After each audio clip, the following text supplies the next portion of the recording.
All right, peeps.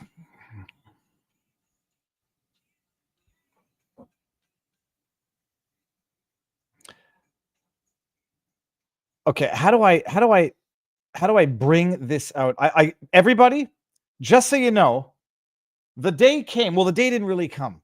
I ordered a new computer. I was the source of mockery of our locals community because I ordered it allegedly, apparently, with more RAM, unified memory than I needed.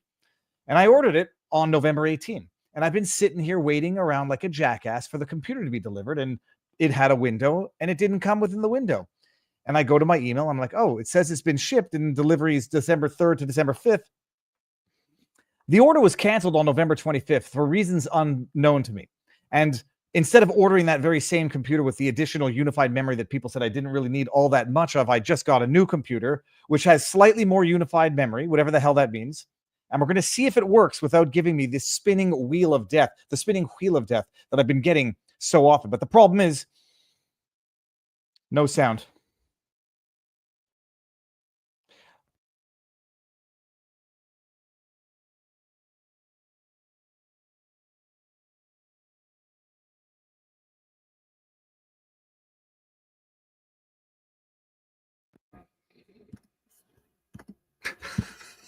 I just want to podcast.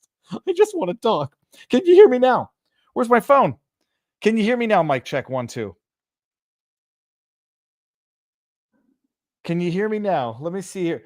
Oh, sweet mercy. Now I have to. Well, I guess it's going to make sense why you couldn't hear me. There we go. It's in the good mic. Mic check 1 2. People, I got a new computer today. The one that I thought I had ordered 2 weeks ago on November 18, and it said it was going to be delivered by December 3rd. For whatever the reason, it got canceled, the order, on November 25th. And so I'm sitting around here like a jackass waiting for something to be delivered that's never coming. And then yesterday, I go and say, do I reorder that same computer, which had more unified memory than our locals community thought I needed? And instead, I ordered one. It's got 48 gigabytes of unified memory, which we're going to see if it makes it, if I avoid the spinning wheel of death that I've been getting. It's a big ass flicking, look at this thing. Here, hold on a second. It's a big ass computer, a 16-inch MacBook or something like that. That's what the computer looks like. And all that to say is I'm struggling figuring out the new things on this new computer because I'm an idiot. All right, now with that said, I screwed up the intro, so we're gonna skip any more talk than necessary. I will put out a short video after this stream summarizing what went down in the Daniel Penny trial today because there was confusion, and for good reason, because what the judge was giving by way of instructions to the jury were confusing. Bottom line, the manslaughter charge was dismissed, which, as Phil Holloway observed, means it cannot be retried because jeopardy had attached. It wasn't withdrawn, and it wasn't, despite what the judge said, it was a little sketchy. But even what the judge did do is sketchy, and I'll explain why afterward. All right, now, does anybody here know who Coy Griffin is? We had talked about this case a long time ago, actually, as it initially arose. Coy Griffin, and I said this is the test run for the insurrection exclusion that they're going to run against Donald Trump. And if this stands, this was actually brought to my attention by our Viva Barneslaw.locals.com community. Oh yeah, Viva helped out Chad Kopitar in Good Week. All right, all that to say, you're going to hear about Coy's situation because it's wild, and it's still in the process of being wild. Coy, getting ready to bring you in. 3, 2, 1. Sir, how goes the battle? Hey, it's all's well in New Mexico. Okay, so I said before, you came in for 30 seconds before, and I said, I've got questions about your backdrop, which is absolutely beautiful. We've got a deerhead in our place here in Florida that is imported from Canada that we didn't actually kill. It came with a cottage my parents got in the 60s, and the deer is probably like 100 years old. Dude, what's going on in the background? Those are amazing. Thank you. Yeah, I got deer on the wall. I got a picture with me and the president. I also have a signed magazine right over my shoulder right here that he signed in the Oval Office. It says, Coy, you're great. And thanking me for the efforts that I've been making. That was back in September of 2019.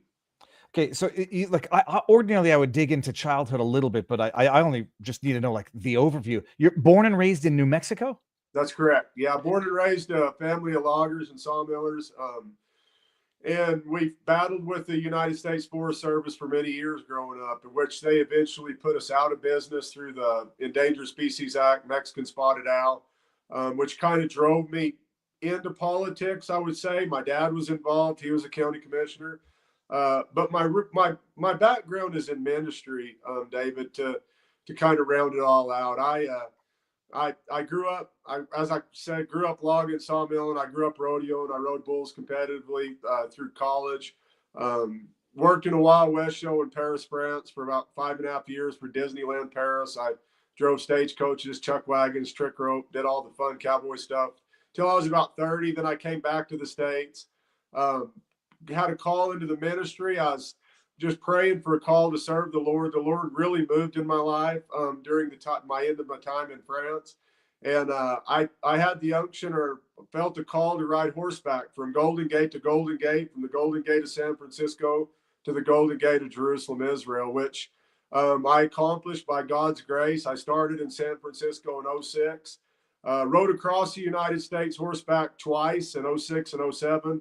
And then in 2008, I began the European leg, where I rode across Ireland, England, France, Germany, Austria, Slovenia, Hungary, Romania, Bulgaria, to the tip of Greece. Left the horse in the rig in the tip of Greece and the ancient city of Corinth. Flew to Israel, leased another horse in Israel. Completed the ride through the old city gates of Jerusalem. And all an attempt, I felt like the Lord just, he gave me that call, which is so out of the box, as a way to draw people's attention. And as I drew people's attention, they wanted to know what I was doing, why I was doing it. I had the opportunity to share the gospel with them and the amazing saving grace message of the Lord Jesus Christ. So it was a beautiful time. After that, I came back to New Mexico, where I was called to pastor a church. I pastored a cowboy church for about 5.5 years. During that time, I was bivocational. I opened a barbecue business from the ground up, knew nothing about food. Grew the business into about 3 different locations. But David, on Sunday mornings, I would preach about the moral decay in our country, and then during the week, I would struggle with heavy taxation and no representation and regulations. And anybody in the food business knows what I'm talking about. So it didn't take much of a nudge to push me into the realm of politics, where I ran for county commissioner. I didn't even have to campaign, because the people here knew me. They knew what I stood for. Between the church and the business, I was very engaged in my community. So I ran for county commissioner, won by a large majority. That was in 2018. Trump had already been in office. He was working hard on the border. I saw his efforts. And I'm 75 miles from El Paso right now. So I'm right on the border. Our county's right on the border. But I appreciated his efforts. I got sick of everybody saying it's Trump's wall, whenever it wasn't. It was our wall. So I formed a group called Cowboys for Trump, simply and solely to advocate for President Trump. I led a group of about 13 into Washington, D.C., where we rode about 170 miles from Cumberland, Maryland, into D.C., down the Potomac River, the C&O Canal. At the end of the ride, as I was catching a flight back out to New Mexico, because I had a very important meeting the next day, we were going to cast our vote on the Second Amendment Sanctuary County resolutions, if you remember when those were going on. I had to be back. I was at the airport in Newark, New Jersey. My phone rang, and it was a president of the United States. That was the first time that I'd spoken to the president. I was extremely impressed when I did. I appreciated the phone call. Kind of got choked up like I just did, just thinking back about it. But after that conversation, I continued advocating through Cowboys for Trump, where I've been horseback, David. You name the city, and I've been there. I've been across America countless times with my horse, with my flag, on the streets, just encouraging people to believe in their country and to support President Trump, because he did too. He does too. So that's kind of it in a nutshell. I did get to to build a relationship with President Trump, where later I went into the Oval Office. I got to sit down with him at the Resolute desk, meet him face to face. And I'll tell you something that many can't say is that day in Newark, New Jersey, after that first ride, when President Trump called me, he invited me to come back to the Oval Office and meet him. Bring the guys, come back. And I declined the invitation, and I did so because I had to come back and represent my people here in Otero County. My oath meant the world to me. It still does. And you know, what they did to me was wrong. Oh, we're gonna get into that. Give me 1 second. I'm just gonna close this. Okay, dog popped in here. Before I didn't get distracted, but I've been fixated. You rode a horse across the country. Yes, sir. Yeah, I started both. I rode across America twice. I started at the Golden Gate Bridge both years on Easter Sunday morning and completed the ride on September 11th at the Trade Center site. Now, I stayed on the road. I stayed gone the whole time with my horse, and I rode most of the way, but I did use my truck and trailer at different times to get across different stretches because the call was for the people. It wasn't necessarily some extreme horseback ride, you know. My call was to engage in people on the streets. And I met thousands of great Americans and was able to sow seeds into their life, eternal seeds through the blood of Jesus. And I give all praise and glory to him. No, it's magnificent. I mean, it's like my initial reaction was like thinking of Forrest Gump, but then I actually thought more of James Topp out of Canada, who's a veteran who walked across the country to Ottawa to protest the mandates. You think of Terry Fox, who didn't make it, but you know, he's another Canadian. That's wild, and that's not just a physical journey. That absolutely has to be the most incredible spiritual journey.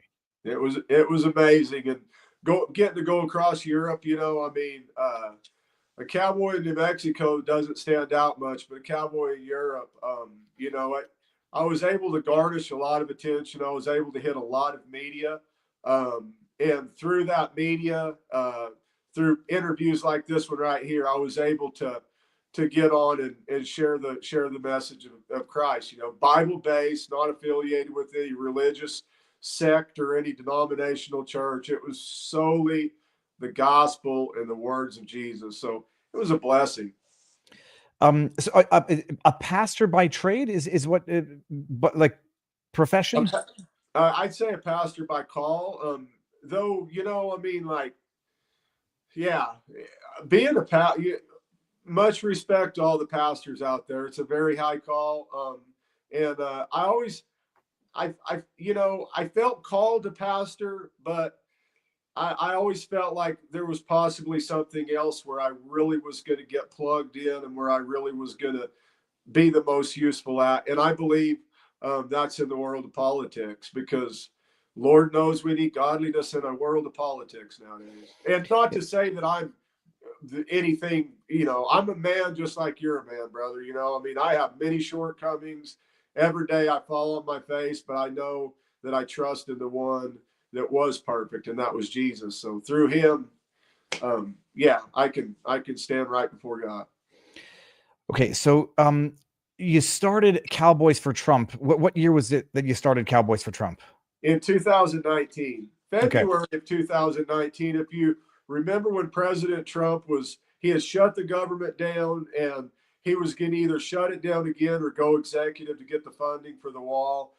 He was really coming under the gun at the time, and I felt like he really needed the help at the time, the visible help. So that was the time, February 2020, around the 20th, I believe, is when we made that first ride, and with an amazing group of guys and one woman that rode with us, and really a blessed trip. We rode from Cumberland, Maryland into DC. It's about 170 miles, and it was in the dead of winter through the snow and ice and cold, but we roughed it out and we got there, and it was great. That's amazing. Now, okay, your tenure as commissioner, it's commissioner of Otero County, right? That's correct. Well, I have no idea what a commissioner does. So is it a full-time gig? Like, how does it take up all day, every day, or is it like 20 hours a week? What is it? Why do you even decide to get into that? It's kind of like running a business, probably. I mean, it's you get out of it what you put into it, and what we need to get out of politics in rural New Mexico today is much. We don't have any representation out here, especially our loggers, our sawmillers, our ranchers, our farmers, our oil and gas. So I was very given to it. Technically, we're fiscal agents. We handle the budgets of the county. Whenever different departments, we have budget hearings and department heads come to us with their requests. We go over them and we fund essentially we fund the county. There's three of us that sit on the board here, or there's three commissioners in Otero County. And but not only that, commissioners also set policy. We pass resolutions. We meet with the state government, federal government. We're really where the rubber meets the road, really, as far as the voice of the people. Everybody thinks that our representation comes from DC. It doesn't. It's local. If we're to be a government by the people, for the people, the local bodies of government should have the most respect, because that's where the voice of the people is first made manifest. I'm not asking for number. Is it a salaried position? Like, yes, sir. Yeah. Okay. Yes, sir. Yeah, I salary and benefits, study insurance and stuff as well. When I said it. No, that'll be relevant for when it comes to you're getting disqualified for insurrection. Okay, so you ran, you win with the, like, how many? What was the second person who ran against you? How did he fare? How popular was your victory? In the race, and you could have combined both of the other two people's votes together, and I still would have beat them. Okay, I mean, so you are a well-known, well-respected. You have an unblemished record as far as life goes. Running for office, you get into office, and you run there without problems until the infamous Jan 6 and the events that ensued. Well, yeah, January 6th was kind of the icing on the cake for me, but my the enemies really came against me whenever I stood up for the certification of the election, because, as you mentioned, the duty of the county commissioners, the vote is first certified by the county commissioners in each county across the states.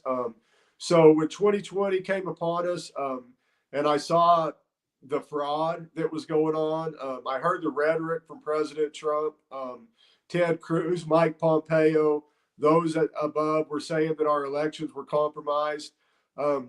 Through advocating my fellow county commissioners, I was able to get all three of us to vote 3-0 on the certification of the election.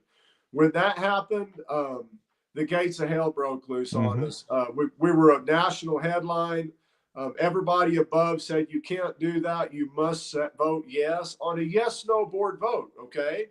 I said, no, it's a yes/no vote. I can vote no. I'm going to honor my oath. They said, no, you must vote yes. I said, go to hell. I'm going to vote no. So I voted no. And when I did, the Secretary of State, through the New Mexico Supreme Court, threatened the county commissioners with 4th-degree felonies and to remove us from office unless we voted yes on a yes/no vote, which I see your expression, and probably many of your viewers kind of set back the same way. Why? What?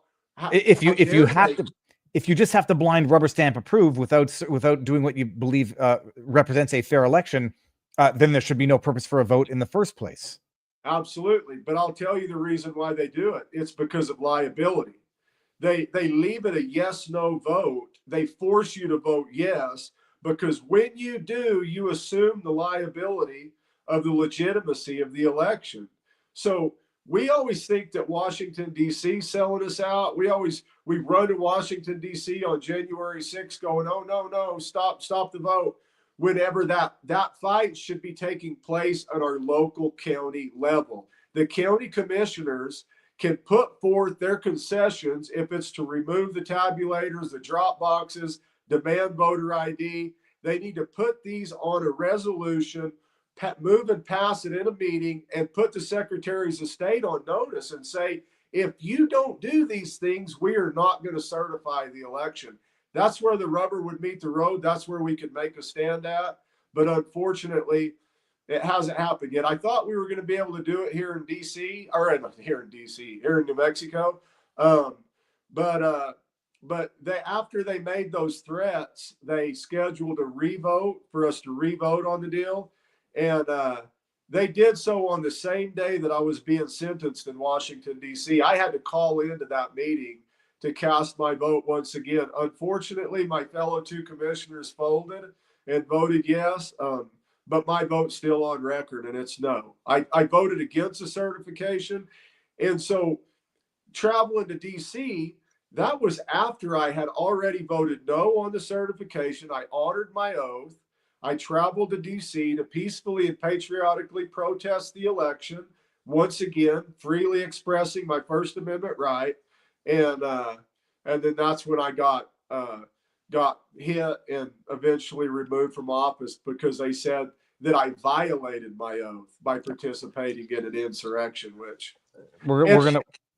And one more point quickly on that is that after January 6th, I came back here to New Mexico. My political adversaries ran a vicious recall campaign against me with lots of money, and the recall campaign failed miserably. They couldn't get 26% of the people of my county to sign the recall. So that's when they use the insurrection thing, and we'll talk about that, I'm sure. Now, what we're going to do, and this is not out of fear of talking about the election stuff on YouTube, it's out of respect for a free speech platform like Rumble. We're going to end it on YouTube for now. It doesn't change anything on our end. I'll just give a link to Locals and a link to Rumble, and then I'm going to post the entire stream later. We're going to get off CommieTube right now. Let me see here, Rumble. And I'll do it as we talk, but New Mexico is blue by and large, but not necessarily at the county level. No, it's much like in the United States. I mean, New Mexico